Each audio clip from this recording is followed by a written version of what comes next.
वही किसी मित्र ने पूछा है कि समाधि क्या है? इसके बारे में कुछ बोलिए। तो समाधि का मोटा मतलब ये है कि जब आपका मन शांत हो जाए। ये साधना के अभ्यास से ऐसा हो सकता है कि बीच-बीच में आपका मन शांत होने लगे। अब कुछ-कुछ सेकंड्स के लिए तो शांत हो ही जाता होगा शुरुआत में भी। लेकिन मान लीजिए कि 1 मिनट के लिए शांत हो जाए मन, तो आप उसको समाधि कह सकते हैं। मतलब इसका कोई निश्चित मापदंड नहीं है समय के हिसाब से, लेकिन थोड़ा-सा लंबा पॉज़, आधे ही मिनट का भी हो तो वो आपके पूरे शरीर में बहुत ज़्यादा आप महसूस करेंगे उसका असर। और 1 मिनट का हो जाए तो बात ही क्या है। तो बेसिकली मन शांत हो जाए। अब हम इसमें नहीं जाएँगे ज़्यादा इसकी शास्त्रीय चर्चा में, क्योंकि उसका भी फ़ायदा नहीं है। जैसे पतंजलि जी बोलते हैं ना कि अ, समाधि में कि ऑब्ज़र्वर भी ख़त्म हो जाता है। यानी कि एक ऐसा अनुभव जब सब शांत हो गया, लेकिन आप भी गायब हो गए। जो ऑब्ज़र्वर है, जो जानने वाला है, वो भी गायब हो गया। और कृष्णमूर्ति जी अक्सर इस स्टेट में होते थे, क्योंकि वो उसमें लिखते हैं कृष्णमूर्तिज़ नोटबुक, उसमें बहुत सारी जगह वो यही बोलते हैं कि हाँ, ये आई नहीं था। There was no me, there was no I, तो वो भी ख़त्म हो गया। और ये बहुत बार बोलते हैं द ऑब्ज़र्वर इज़ द ऑब्ज़र्व्ड, इसका भी एक मीनिंग ये हो सकता है। लेकिन कृष्णमूर्ति जी के केस में एक बात जो बहुत थोड़ा अलग है कि वो मतलब जागे हुए हैं, कार में बैठे हैं या बातचीत कर रहे हैं और अचानक वो स्टेट आ जाती थी। ऐसा लगता है कि वो समाधि में ही रहते थे कुछ भी करते हुए। तो वो स्टेट ज़्यादा काम की हमारी कि कुछ भी करते हुए हमारा मन शांत रह जाए। यानी कि मन में ना पास्ट हो, ना फ्यूचर हो, और जो काम हम कर रहे हैं तो पूरी एनर्जी उसी में रहेगी। तो अभ्यास करते-करते हो जाएगा। अब एक बात और कर लेते हैं कि कुछ लोग कहते हैं भई बैठ के साधना क्यों ज़रूरी है? जब आप एक्चुअली तो बात ये कर रहे हैं कि पूरे दिन भर में कुछ भी करते हुए आप ध्यान में रह सको, मन शांत रह सके। तो वही बैठ के उसी तरीके से ज़रूरी है, जैसे साइकिल हम सीखते हैं। तो साइकिल के लिए पहले हम अकेला मैदान खाली मैदान ढूँढते हैं, तो प्रैक्टिस जब हो जाएगी तब मेन रोड पे भी चलाएँगे।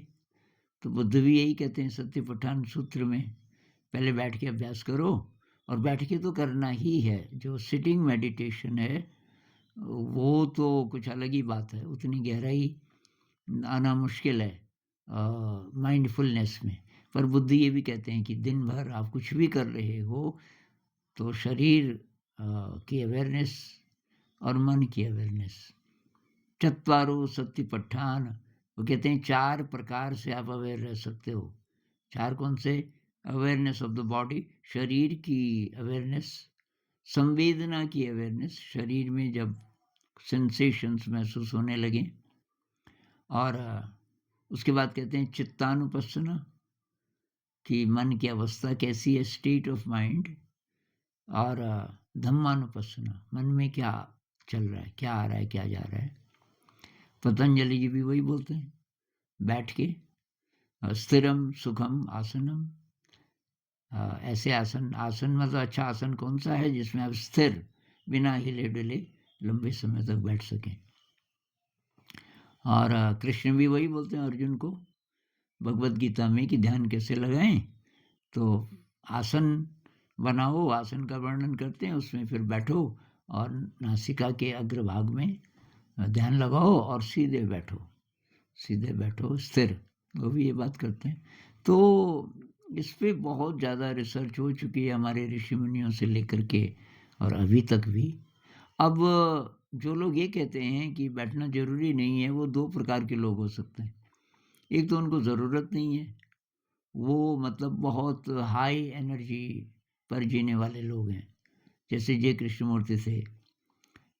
तो वो ये कह सकते हैं, हालाँकि उनको सबको नहीं बोलना चाहिए कि बैठने की ज़रूरत ही नहीं है। एक गुजरात में एक संत थे, सब कहते थे एनलाइटेंड हैं, वो भी कहते थे बैठने की ज़रूरत नहीं है।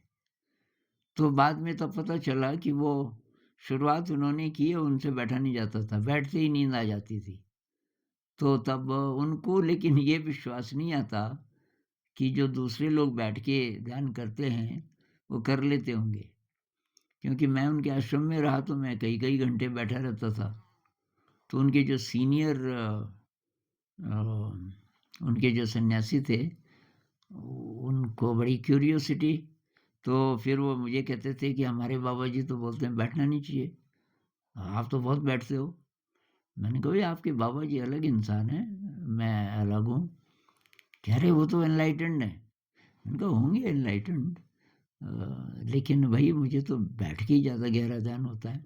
मैं वो भी करता हूँ, दिन भर माइंडफुल रहने की कोशिश भी करता हूँ, लेकिन बैठ के कुछ बात ही और है। हाँ, वैसे ही जैसे साइकिल चलाना हम खाली मैदान में सीखते हैं, खाली मैदान में सीख जाते हैं काफ़ी, तो तब हम मेन रोड पे ट्राई करते हैं। ये हर चीज़ के लिए है ना। आपको किसी कॉन्सर्ट में मान लीजिए सितार बजाना है, तो डायरेक्ट वहीं थोड़ी शुरू कर दोगे आप, थोड़ा प्रैक्टिस तो करोगे। कोई भी म्यूज़िकल इंस्ट्रूमेंट जब हम सीखते हैं, पहले हम प्रैक्टिस करते हैं। सीधे आप गाना बजाना, भई हारमोनियम क्यों सीख रहे हो? ताकि आप धुन बजा सको गानों की। तो सीधे गाना थोड़ी बजाने लग जाओगे।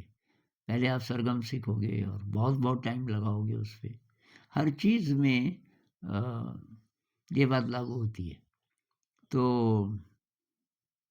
ख़ैर, तो असली बात ये है कि ध्यान के अभ्यास में जब आपका मन शांत रहने लग जाए, लंबे-लंबे समय तक कोई विचार नहीं आ रहा है, मान लीजिए 10 सेकंड तक, 20 सेकंड तक कोई विचार नहीं आ रहा है, तो ये अच्छी शुरुआत है। ये मतलब समाधि की खुशबू आने लगी एक तरीके से, समाधि का जो स्टेट है, उसकी तरफ जा रहे हो आप। और धीरे-धीरे जब भी कोई बड़ी समाधि लगेगी तो लगेगी।